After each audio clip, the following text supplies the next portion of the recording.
મિત્રો નમસ્તે. આજ મારે વાત કરવી છે કુટુંબની. કેવું કુટુંબ હોય, કેવું હતું કુટુંબ? કુટુંબ એટલે શું? ભારતીય સંસ્કૃતિમાં જે સંસ્થાઓ છે, રાજ્ય સંસ્થા, ધર્મ સંસ્થા, એમ કુટુંબ સંસ્થા હતી. લગ્ન સંસ્થા, કુટુંબ સંસ્થા આજે તૂટતું જાય છે, બોદું થઈ ગયું છે, બેકાર થઈ ગયું છે. લગ્ન નામનું રહ્યું છે, હાલતા છૂટા થઈ જાય છે. સામાન્ય એવી બાબતમાં છૂટા થવું એટલે કાંઈ નહીં. અને પેલા છૂટા થવું એટલે સ્ત્રી એમ કહેતી એક ભવમાં બે ભવ ન થાય. એની પાછળનું કારણ શું? કેમ આવું થયું? શું બદલી ગયું? શું ગયું? મિત્રો, વિચારવા જેવું છે. આજે છે ને છૂટાછેડાના પ્રમાણો બહુ વધી ગયા છે. આજે પતિ પત્ની વચ્ચે પ્રેમ નથી થયો. દાંપત્ય જીવનની અંદર સ્વાર્થ આવી ગયો છે. સ્ત્રીની અંદરથી સમર્પણ ભાવના વહી ગઈ છે. આની પાછળનું કારણ એક મોટો વિલન કોણ છે? પશ્ચિમની સંસ્કૃતિને આ તેને એ તો આપણે બધું કહીએ જ છીએ, પણ આપણી વચ્ચે રહેલો એક વિલન છે. અને એ કોણ છે ખબર તમને? એ છે ઘરની સ્ત્રી. એક જમાનો એવો હતો કે ઘર ધણી કહેવાય ને, ઘર ધણી, એને મોભી કહેવાતો, એ ઘરનો નાથ કહેવાતો, એ ઘરનો સ્તંભ કહેવાતો. એ કે ને એમ જ બધું થતું અને બધા એને અનુસરતા. અને એના પરિણામો એ આવતા કે ઘરની દીકરી ક્યારેય આબરૂ વિરુદ્ધનું કોઈ કૃત્ય હોય ને તો એમાં કુંડાળામાં પગ જ ન જતો, કારણ કે એના પપ્પાની એને બીક પણ હતી અને પપ્પાની આબરૂનું પણ મહત્વ હતું. એની પાછળનું કારણ એ હતું, સાંભળજો તમે, કે ઘરની સ્ત્રી એના પતિ પ્રત્યે આદર રાખતી હતી, સન્માન રાખતી હતી, પૂજ્ય ભાવ રાખતી હતી. અને એના કારણે એના બાળકો હોય ને, તમે જુઓ આ સાયકોલોજી છે, સાયકોલોજી છે બહુ મોટી. માં છે ને, માં, એ જેને સન્માન આપશે ને એને એના બાળકો સન્માનથી જોહે. નાના બાળકો બચેલાઓ હોય ને ત્યાંથી તમે જોજો, એ ભલે નાના એવા હોય પણ જોવે છે કે મારી માં કોને સન્માન આપે છે, મારી માં કોને આદર આપે છે, મારી માં કોને ધુતકારે છે, મારી માં કોને નગણ્ય ગણે છે. માં એટલે બાળક માટે ગોડ ફાધર છે. માં જે દ્રષ્ટિથી જુએ છે ને એ જ દ્રષ્ટિથી એ બાળક એને મૂલવે છે. હવે એ ઘરની અંદર જો એની માં જ એના બાપની કદર ન કરતી હોય, એને બબૂચક જોકર સમજતી હોય, એને અપમાનિત કરતી હોય, એને ખીજાતી હોય, એને હળધૂત કરતી હોય, તો આ બાળક એ પિતા પાસેથી શું શીખશે? એ પિતા કોણ છે? પિતા એટલે જીવનમાં કેવડું મોટું સ્થાન છે.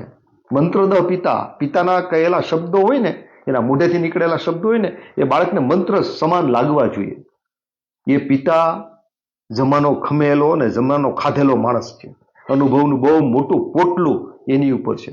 આ પિતાના ખંભે બેસીને એ બાળકે જમાનો શીખવાનો હોય છે.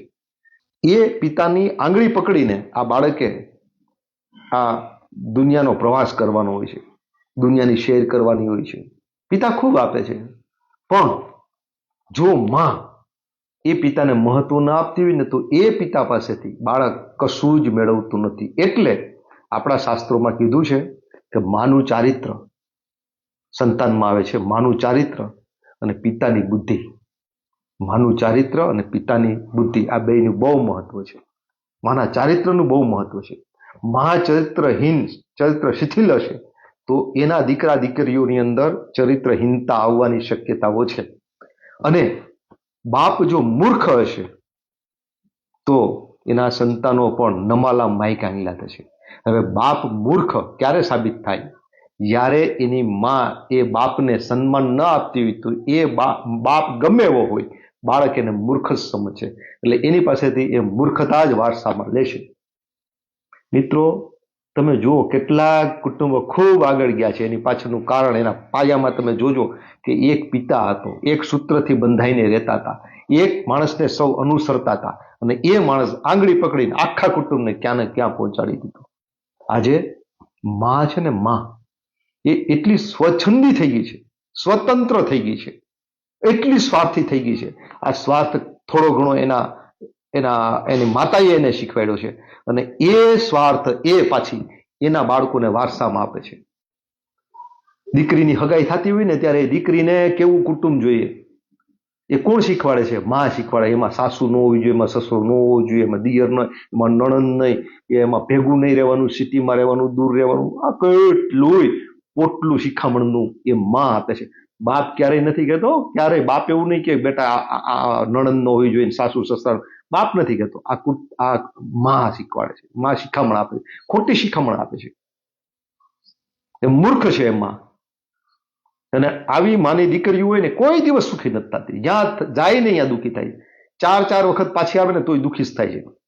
એની જિંદગીને ઝેર કરે છે આવી શિખામણ આપીને. માં સાસરે ગઈ હોય ત્યારે દિવસમાં 7 વખત ફોન કરે છે.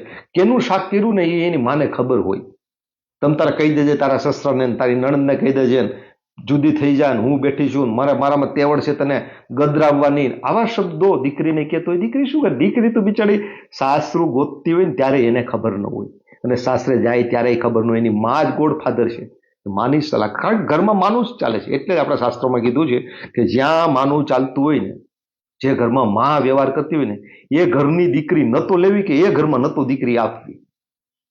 મૂર્ખ હોય ને એમ પતિ પરમેશ્વર, કદાચ એના પતિને કંઈ ખબર ન પડતી હોય ને તોય એની માએ એને સન્માન આપવું જોઈએ. શા માટે?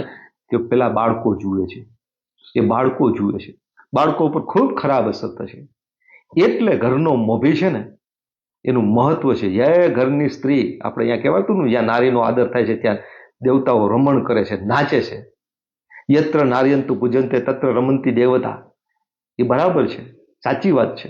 પણ એમ નર છે ને ઘરનો, એ પણ ધણી છે, એનું પણ સન્માન થવું જોઈએ. જો એનું સન્માન ન થાય ને તો એ બાળકો દુઃખી થાય, સુખી નહીં થાય. સાસરે જનારી એક દીકરી એવું કે છે કે મારે સંયુક્ત કુટુંબમાં જવું છે, અને સંયુક્ત કુટુંબમાં, અથવા તો એની માં એમ કે બેટા સંયુક્ત કુટુંબમાં જાય, ત્યાં તારો સસરો સાસુ બધા હશે ને, ત્યાં તારા દીકરા દીકરીઓ બાળકો તારા સુખી થાય.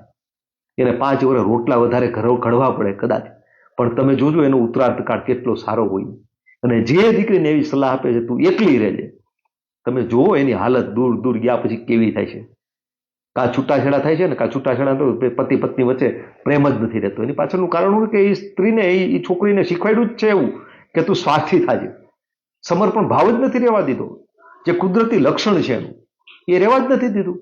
એટલે દાંપત્ય જીવનમાં પ્રેમ ન આવે ને. જ્યાં દાંપત્ય જીવનમાં પ્રેમ ન હોય ને ત્યાં ક્યારેય મહાપુરુષ કે સારા બુદ્ધિશાળી ડાયા છોકરાઓ જન્મતા જ નથી. ત્યાં વિલનો જ પાકે છે. તમે જોયા કોઈ એવા મહાપુરુષના માતા પિતાને ક્યાંય ભળતું નહોતું, ત્યાં મહાપુરુષનો જન્મ થયો? ક્યારેય ન થાય. શિવાજી એવા સંતાનો છે ને, સુખદ દાંપત્ય જીવનનું જ ફળ શ્રુતિ હોય છે.